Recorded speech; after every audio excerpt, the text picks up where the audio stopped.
Kadang-kadang yang masuk ke memori masyarakat itu yang mitos-mitos, bukan yang ajarannya.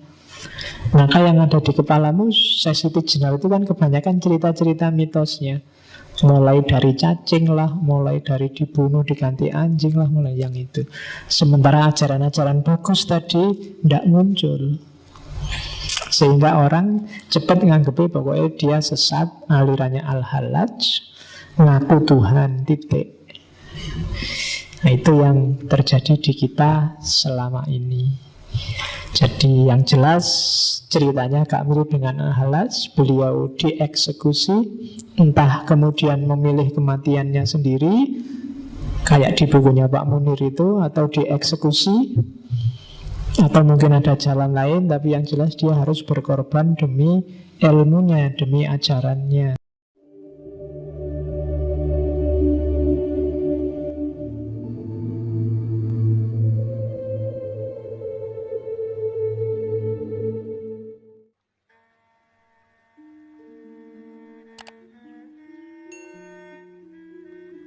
Syekh Sitijenar itu sebenarnya tadi sudah saya singgung, sedang mendobrak logika raja dan rakyat, kawulo dan gusti. Zaman Demak ini masyarakat masih menganggap bahwa yang namanya raja itu adalah titisannya dewa. Ajaran ini namanya Bhagavatisme. Untuk kalian mungkin ada cerita-cerita Ramayana, Mahabharata dengan Krishnanya. Itu kan pengaruh Hindu, bahwa raja itu titisannya dewa. Karena dia titisannya dewa, maka dia posisinya mirip Tuhan. Yang lain berarti abdinya, hambanya, kawulonya. Nah, Syekh Sitijenar muncul dengan gerakan sosialnya untuk memberantas pandangan ini. Jadi tidak, raja juga manusia biasa kok. Tidak harus orang jadi kawulo di hadapan raja. Kita hanya kawulo di hadapan Allah. Allah lah penguasa tunggal, bukan raja.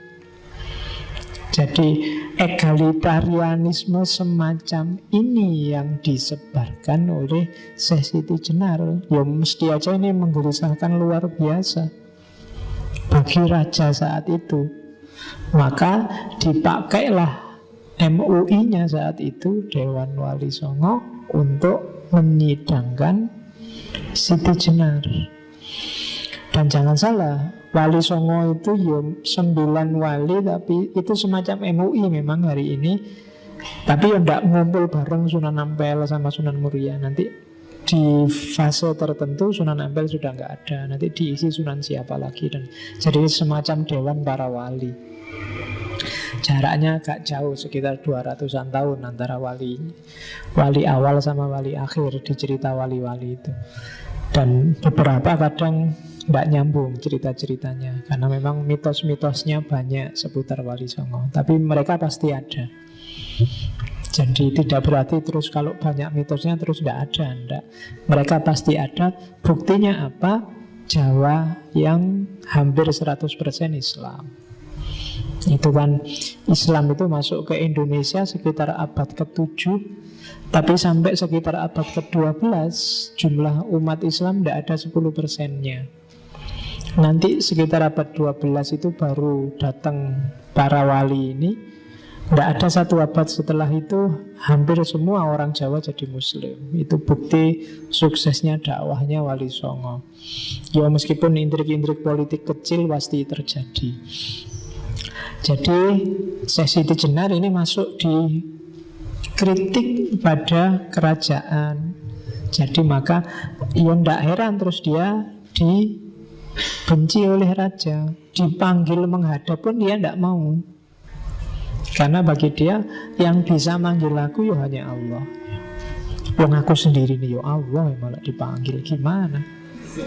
Nah itu yang ada di Syekh Sitijenar. Maka dia terus dianggap makar. Akhirnya dia tidak dipanggil tapi didatangkan ke sana para wali. Sampai kemudian Sunan Bonang yang datang langsung menjemput. Dan Nama Syekh Siti Jenar mulai populer ketika Sunan Bonang memperkenalkan beliau ini loh, Syekh Siti Jenar. Nama Siti Jenar diperkenalkan di depan para wali. Meskipun di sidang pertama itu sebenarnya nggak langsung dieksekusi, dikasih masukan, cobalah nggak usah gitu lagi, kasihan masyarakat yang masih awam dan seterusnya. Itu masih ada jangka waktu setahun sebelum dieksekusi. Di jangka waktu setahun ini Sunan Kalijogo yang disuruh ngawasi. Nanti mungkin ada yang pernah lihat filmnya Syekh Siti Jenar Sunan Kalijogo.